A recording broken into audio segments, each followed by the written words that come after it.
Presenting super star. ಉಶ್ ನಿಮ್ಗೆ ಕೇಳ್ತಾ ಇರೋದು ಉಶ್. ಓಯ್ ಹೆಸರು ಹಿಡಿದು ಕರಿಯಮ್ಮ ನನ್ನ ಉಶ್ ಅಂತಿಯಲ್ಲ, ನಾನು ನಿನ್ನ ಗಂಡ ನಾಯಿ ಮರಿ ಅಲ್ಲ. ಹಾ, ನೀವು ಅಯ್ಯಪ್ಪ ಅಂತ ಹೆಸರಿಟ್ಕೊಂಡಿದ್ದೀರಾ. ಅಯ್ಯ ಅಂತ ಕರಿಬೇಕಾ ಅಪ್ಪ ಅಂತ ಕರಿಬೇಕಾ? ಅದಕ್ಕೆ ಉಶ್ ಅಂತ ಕರೆದೆ. ನೋಡ ಉಶ್ ಅಂತ ಕರಿಬೇಡ, ಬೊಬೋ ಅಂತ ಕರೀಲಾ? ಅದು ನಿನ್ನ ಬ್ರ್ಯಾಂಡು. ನಿಮ್ಮ ಹತ್ರ ಮಾತಾಡೋರಿಗೆ ಬುದ್ಧಿನೇ ಇಲ್ಲ. ನಾನು ಸೀರಿಯಲ್ ಬಗ್ಗೆ ನಿಮ್ಮ ಹತ್ರ ಹೇಳಿದ್ದೆ, ಆ ಹೀರೋಯಿನು ಎಂತ ಸುಂದರವಾಗಿರೋ ಬಂಗ್ಲೆಯಲ್ಲಿ ಇರ್ತಾಳೆ ಅಂತ. ಗೊತ್ತಾಯ್ತು. ಪ್ರತಿ ಒಂದು ಸೀರಿಯಲ್ನಲ್ಲಿ ಹೀರೋಯಿನ್ನು ಒಂದು ದೊಡ್ಡ ಮನೆಯಲ್ಲಿ ಇರ್ತಾರೆ, ಅಂದ್ರೆ ವಾಸ ಮಾಡ್ತಾಳೆ. ಆಮೇಲೆ ಅಲ್ಲಿ ಒಂದು ಬೆಲೆ ಬಾಳುವಂತ ಸೋಫಾಗಳು ಇರ್ತವೆ ಅಂತ ತಾನೇ ಇನ್ನು ಪ್ರಶ್ನೆ. ಹೌದು, ನೀವ್ ಅದ್ರ ಮೇಲೆ ಕೂತ್ಕೊಂಡ್ರೆ ಒಳಗಡೆನೆ ಹೋಗ್ಬಿಡ್ತೀರಾ. ಎಬ್ಸಕ್ ಒಂದ್ 4 ಜನ ಬೇಕಾ?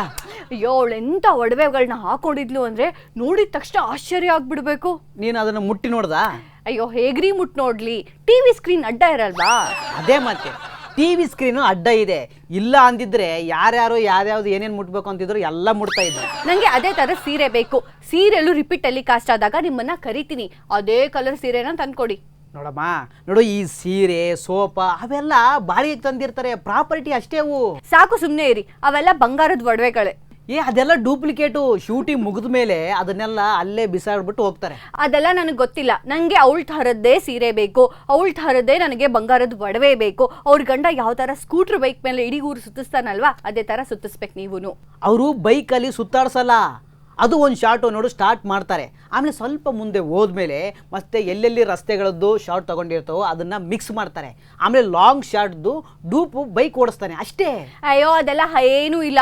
ಅದು ಹಾಕಿರೋ ಪ್ಯಾಂಟೇ ಹಾಕಿರ್ತಾರೆ, ಅವ್ರು ಹಾಕಿರೋ ಸೀರೆನೇ ಉಟ್ಕೊಂಡಿರ್ತಾರೆ. ಅದ್ರ ಮೇಲ್ಗಡೆನೆ ಕೂತ್ಕೊಂಡು ಬೆಂಗಳೂರಿನಿಂದ ಮೈಸೂರವರೆಗೂ ಜುಮ್ ಅಂತ ಹೋಗ್ತಾರೆ. ಅಯ್ಯೋ, ಅವ್ರು ಬೈಕಲ್ಲಿ ಹೋಗಲ್ಲ, ಡೈರೆಕ್ಟ್ರು ಹೀರೋನ ಕಾರಲ್ಲಿ ಕರ್ಕೊಂಡು ಹೋಗ್ತಾರೆ.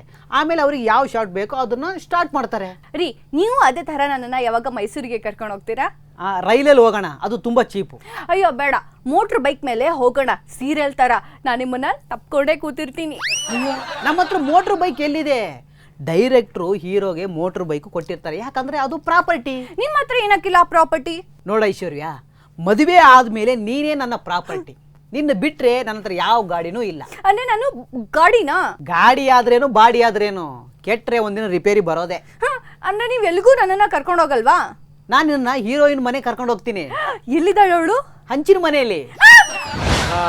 ಭಾರತಿ, ಕಂಗ್ರ್ಯಾಚುಲೇಷನ್, ಹೆಂಗೋ ಮಾಸ್ಟರ್ ಡಿಗ್ರಿ ಕಂಪ್ಲೀಟ್ ಮಾಡಿದ್ದಕ್ಕೆ.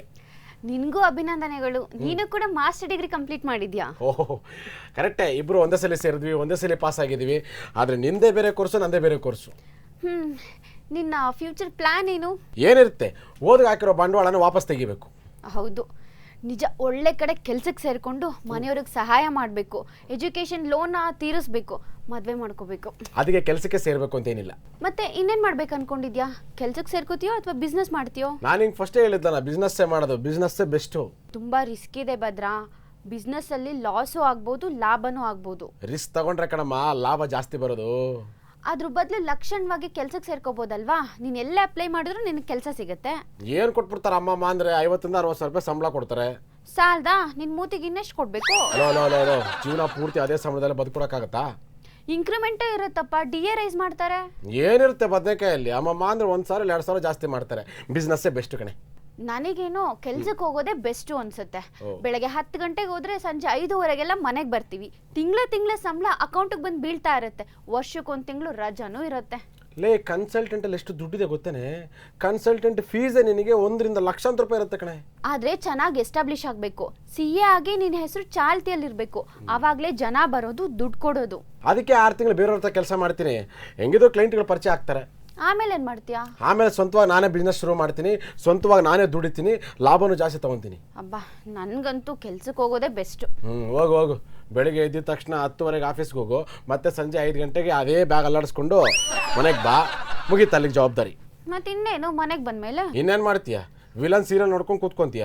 ನಿನ್ಗ ಸ್ವಾತಂತ್ರ್ಯ ಇಲ್ಲ ಬಿಡು. ಈಸ್ಬೇಕು ಇಲ್ಲ ಜಯಿಸ್ಬೇಕು. ಕುಕ್ರಳ್ಳಿ ಕೆರೆಲ್ಲ ಅಲ್ಲ, ಬಿಸ್ನೆಸ್ ಸಮುದ್ರದಲ್ಲಿ. ನನ್ನ ಹೆಂಡತಿ ನೀಲ ಇನ್ನೇನು ಆಫೀಸಿಂದ ಬಂದ್ಬಿಡ್ತಾಳೆ, ಆದರೆ ಫುಲ್ಲು ಗರಂ ಆಗಿರ್ತಾಳೆ. ಅವಳು ತಲೆ ಮೇಲೆ ಸಾಸಿವೆ ಕಾಳು ಏನಾದರೂ ಆಗ್ಬಿಟ್ರೆ ಚಟಪಟ ಅಂತ ಸಿಡಿದು ಬಿಡುತ್ತೆ. ಅವಳು ಬಂದಿದ್ದೆ ನನ್ನ ಪ್ರಶ್ನೆ ಮಾಡ್ತಾಳೆ, ಏನ್ರಿ ಎಲ್ಲ ಕೆಲಸ ಮಾಡಿದ್ದೀರಾ, ಬಟ್ಟೆ ವಾಶ್ ಮಾಡಿದ್ದೀರಾ ಅಂತ ನನಗೆ ಕ್ಲಾಸ್ ತಗೋತಾಳೆ. ಏನಪ್ಪ ಮಾಡೋದು? ಅಯ್ಯೋ ಬಂದೇ ಬಿಟ್ಲು. ಅಬ್ಬಬ್ಬಬ್ಬ, ಆ ಬಸ್ ಏನ್ ರಶ್ ಜನ ಬೇರೆ ನುಗ್ಗಿದ್ದು ಲೇ ನುಗ್ಗೋದು ಲೇಡೀಸು ಜೆಂಟ್ಸ್ ಅಲ್ಲ. ಏನ್ರಿ ಹಂಗಂತೀರಾ? ಹೌದು ಕಣೆ, ಬಿಟ್ಟಿ ಬಸ್ ಸಿಕ್ಕಿದೆ ಅಂತ ನುಗ್ಗೋದೇ ಅವ್ರ ಕೆಲಸ. ನುಗ್ಗೋದು ಲೇಡೀಸು. ನೋಡು, ಜಾಗ ಸಿಕ್ಕಿದ್ರೆ ಅದು ಗಂಡಸರ ಪುಣ್ಯ. ಥೋ, ಸಾಕ್ ಮಾಡ್ರಿ. ಆಫೀಸಿಂದ ದುಡ್ಕೊಂಡು ಮನೆಗೆ ಬರ್ತಾ ಇದ್ದೀನಿ. ಮನೆ ಎಲ್ಲ ಕೆಲಸ ನಿಮ್ದೆ ನೆನ್ಪಿರ್ಲಿ. ಹೂಚಿನ ಮನೆ ಕೆಲಸ ಎಲ್ಲ ನೀಟಾಗಿ ಮಾಡಿಬಿಟ್ಟಿದ್ದೀನಿ.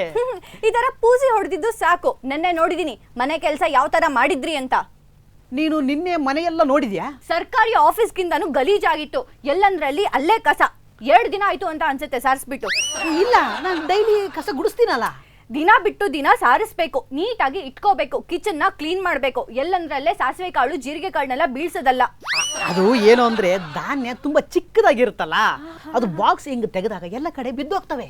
ಹೌದೌದು, ಅದಾಗೆ ಬೀಳತ್ತೆ, ಅದಾಗೆ ಉಳ್ಕೊಂಡೋಗುತ್ತೆ. ಸಾಕ್ ಸುಮ್ನೆ ರೀ, ನಾನು ನಿಮ್ ಹೆಂಡತಿ. ಲೇ, ಈ ಮನೇಲಿ ಹೌಸ್ ಹಸ್ಬೆಂಡ್ ನಾನಾಗಿದ್ದೀನಿ, ವರ್ಕಿಂಗ್ ವೈಫ್ ನೀನಾಗಿದ್ದೀಯ. ಹೌದು, ಎಷ್ಟು ಕಷ್ಟ ಪಟ್ಕೊಂಡು ನಾನು ಆಫೀಸಿಂದ ದುಡ್ಕೊಂಡು ಬರ್ತಾ ಇದ್ದೀನಿ. ಅರೆ ನೀವು ನೆಟ್ಟಿಗೆ ಮನೆ ಕೆಲಸನೇ ಮಾಡ್ತಾ ಇಲ್ಲ. ಸ್ವಂತ ಹೆಂಡತಿಯಾಗಿ ನೀನು ಈ ತರ ಮಾತು ಹೇಳ್ತಿದ್ಯಾ? ನೋಡು, ಬೆಳಿಗ್ಗೆ ಎದ್ದ ತಕ್ಷಣ ನಿನಗೆ ಬೆಡ್ ಕಾಫಿ ತಂದು ಕೊಡ್ತೀನಿ, ತಿಂಡಿ ಮಾಡ್ತೀನಿ, ಬಾಕ್ಸಿಗೆ ಊಟ ಹಾಕ್ಕೊಡ್ತೀನಿ. ಎಲ್ಲ ಸರಿ. ಅರೆ ನೀವು ಮನೆನ ನೀಟಾಗಿ ಇಟ್ಕೋಬೇಕಲ್ವಾ? ನನ್ನ ಬಟ್ಟೆಗಳನ್ನ ಚೆನ್ನಾಗಿ ಒಗಿಬೇಕಲ್ವಾ? ಬಟ್ಟೆಗಳನ್ನ ಚೆನ್ನಾಗಿ ವಾಶ್ ಮಾಡ್ತಾ ಇದ್ದೀನಲ್ಲಮ್ಮ. ಕಂಡಿದ್ದೀನಿ. ಮೊನ್ನೆ ನೋಡಿದೆ, ನನ್ನ ಟಾಪ್ ಅಲ್ಲಿರೋ ಸೋಪು ಹಾಗೆ ಇತ್ತು. ಅದರಿಂದ ಸ್ಮೆಲ್ ಕೂಡ ಬರ್ತಾ ಇತ್ತು. ಅದು ಏನು ಅಂತಂದ್ರೆ, ನೀನು ಸ್ನಾನ ಮಾಡ್ಬೇಕಾದ್ರೂ ಸೋಪ್ ಹಾಕ್ತಿಯಲ್ಲ, ಅವಾಗ ನೀಟಾಗಿ ನೀನು ವಾಶ್ ಮಾಡ್ಕೊಂಡಿಲ್ಲ, ಅದ್ರ ಸ್ಮೆಲ್ ಇರಬೇಕು. ನೋಡಿ, ಇದೆಲ್ಲ ಹೇಳಕ್ ಹೋಗ್ಬೇಡಿ. ನೀವು ಮನೆನ ನೀಟಾಗಿ ಇಟ್ಕೋಬೇಕು. ನಿಮ್ಮೇಲೆ ನಾನು ಮನೆನ ಬಿಟ್ಟೋಗ್ತೀನಲ್ವಾ, ನನಗ್ ಬುದ್ಧಿ ಇಲ್ಲ. ಓ ನೀಲಾ, ನಾನು ಮನೆನ ತುಂಬಾ ನೀಟಾಗಿ ಇಟ್ಕೋತೀನಿ. ಇವತ್ತು ನೆಲ ಒರೆಸ್ಬೇಕು ಅಂತ ಇದ್ದೆ, ಅಷ್ಟರಲ್ಲಿ ಬೆಕ್ಕಡ್ ಬಂತಾ? ಇಲ್ಲ, ಪಕ್ಕದ ಮನೆ ಪಂಕಜ ಬಂದ್ಬಿಟ್ಟು ಹಾಲಿಗೆ ಎಪ್ಪಾಕ್ಬೇಕು, ಸ್ವಲ್ಪ ಮೊಸರು ಕೊಡಿ ಅಂತ ಕೇಳಿದ್ಲು. ಏನು, ನಾನ್ ಇಲ್ದೇ ಇರೋಗ ಪಕ್ಕದ ಮನೆ ಪಂಕಜ ಬಂದಿದ್ಲಾ?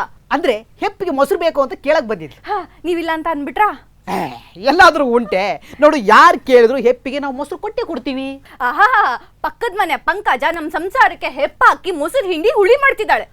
ನೀನು ಏನೇ ಹೇಳು ನೀಲ, ಆದ್ರೂ ಪಕ್ಕದ ಮನೆ ಪಂಕಜ ತುಂಬಾ ಒಳ್ಳೆಯವಳು. ನೋಡಿ, ನೀವು ಮತ್ತೊಮ್ಮೆ ಪಕ್ಕದ ಮನೆ ಪಂಕಜ ಅಂತ ಮಾತಾಡಿದ್ರೆ ಡೈರೆಕ್ಟ್ ಆಗಿ ದಬಾಸ್ತೀಯಾ? ಡೈವರ್ಸ್ ಕೊಡ್ತೀನಿ. Trending super star.